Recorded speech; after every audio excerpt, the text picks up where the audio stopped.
link in bio is dead. People are not responding much to that anymore. You Mm-hmm. need to have this tool called mini chat. There's some other tools, but mini chat is cool because it actually has an official partnership with Mm-hmm. Instagram and Facebook, Meta, if you will. Right. And you've seen this functionality before, but on the post, somebody comments a word or a key phrase, and then they receive a link in their DMs. This episode is about Black Friday, and we have some clients with Black Friday promotions, and there's tons of sales happening. And while working on ads for a client's Black Friday sale, well, Jamie noticed something fascinating about the two ways that you can set up an ad to go for a sale, directly or indirectly. Both can work, but the key is knowing when and how to use these different ad visuals or ad approaches. In this episode, I'm going to break down how to sell both directly and indirectly, whether you're running ads or you're posting just organically, and how to figure out what works best for your audience. So,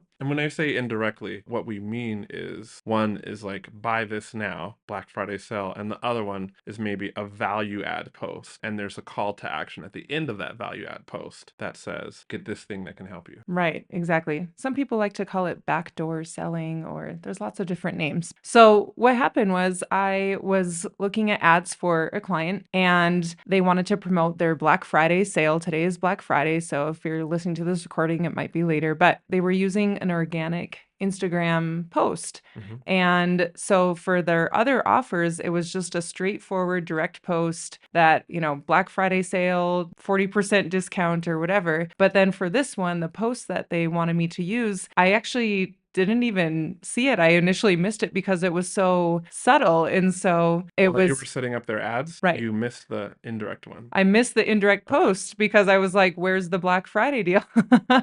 And so the indirect posts can be engaging, but they can be easy to overlook. And so the post was a carousel with, it had just bold, simple text on the first slide, a subtle teaser, if you dream of this to read on. And so I love that the first slide initially made that emotional connection with people. It was starting to tell their story and making people think, hey, I kind of want in on that too. And then it also in that first slide weeded out people that weren't interested, right? Because your offer is not for everyone. And so the people that were interested could move on to the next slide. And it had that sequential 1, 2, 3 sequence with some visuals and the story progression. And so you kind of knew what was coming. And then at the end was the call to action on the final slide with, the 50% Black Friday discount with a comment to start, and that call to action was connected to the mini chat automation. What And was the so interaction like on that post? yeah, it was fantastic. There was tons of likes, over 100 comments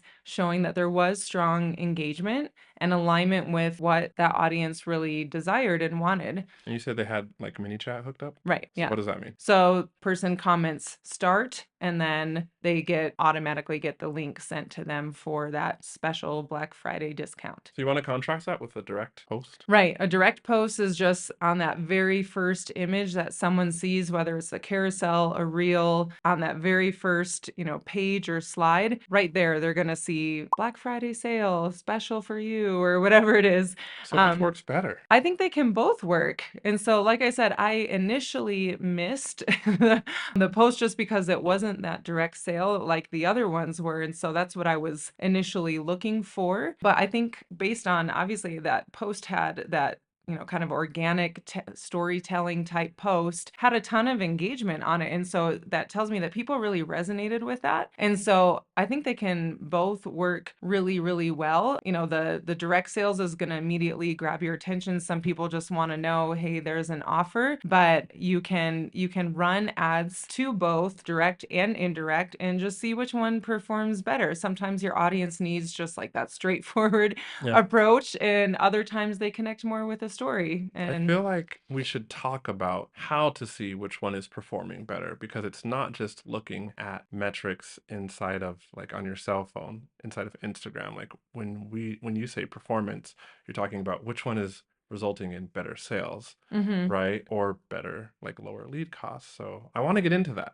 Right. moment. But before Okay. that, this episode is sponsored by my course, the Lead Gen Cheat Code, right? And if you're Yep. listening right now and you're running your own ads and you want to have them work better, that is, get in better quality leads for a lower cost or make more sales, and basically you want to leverage all the knowledge that I have running ads, for over 4 years, having managed over $3.5 million in client ad spend so that your ads can work better. That's what this course does. It helps you cut your lead cost in half and get better quality leads. And you can find out more about that and get it from the description below. And by the way, thank you for being here. We are the host and co-host of the Art of Online Business podcast, where we help you with tips, tricks, and strategies to grow your online business from, say, mid 5-figure months up to high 6-figure years. And of course, give you behind the scenes peek at what we're seeing works with Facebook ads, which is the kind of episode you're listening to right now. So Jamie, talking about testing and tracking, what is your approach Mhm. to testing? How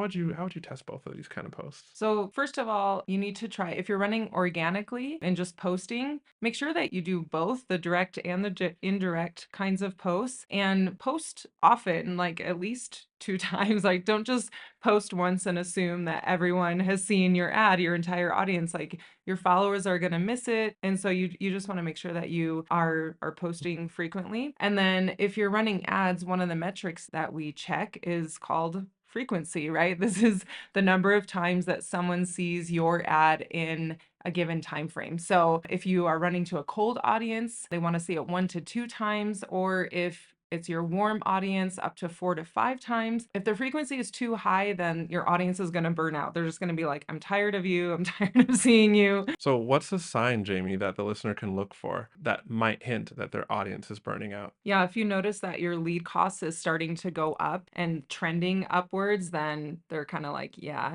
I'm done seeing you.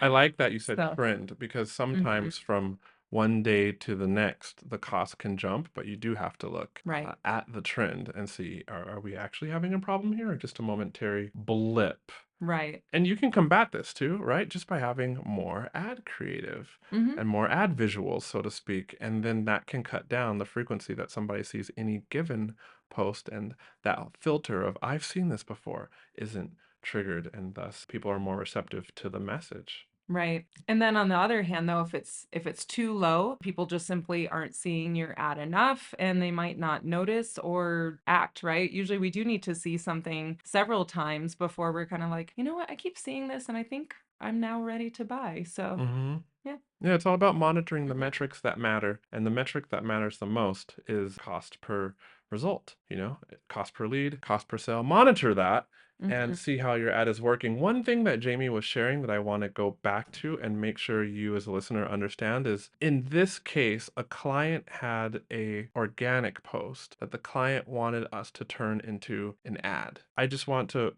drive this point home that if you're going to try to sell something or promote something, link in bio is dead. People are not responding much to that anymore. Mhm. You need to have this tool called mini chat. There's some other tools, but mini chat is cool because it actually has an official partnership with Mhm. Instagram and Facebook, Meta, if you will. Right. And you've seen this functionality before, but on the post, somebody comments a word or a key phrase, and then they receive a link in their DMs. So if you have that functionality set up, then if you're trying to sell something, you can look at the cost per purchase or the ROAS, return on ad spend metric, inside of Meta Ad Manager. And if you're just getting leads for a lead magnet, you can still look at the cost per lead inside of Meta Ad Manager and then test and test and test Mhm. to see what's working. Use both and use both direct and indirect selling. See which one works better for your audience, and then track those results Mhm. to see where your sales are coming from. Are they from those straightforward, hey, I have this sale, I have this offer going on. You can use this for, right now it's Black Friday, but you can use this for Christmas, New Year's, or Mhm. your birthday, anything, anytime, whenever you are selling. But track your results to see where they are coming from and what's resonating with your audience. And then also, don't post your ads. Don't post just one time and, hey, here I have the sale. That's it. Right? Like, you need to do it a few times. Mhm. And then if you're running ads as well, like we've talked about, test which one is working, track your frequency and refine it from there.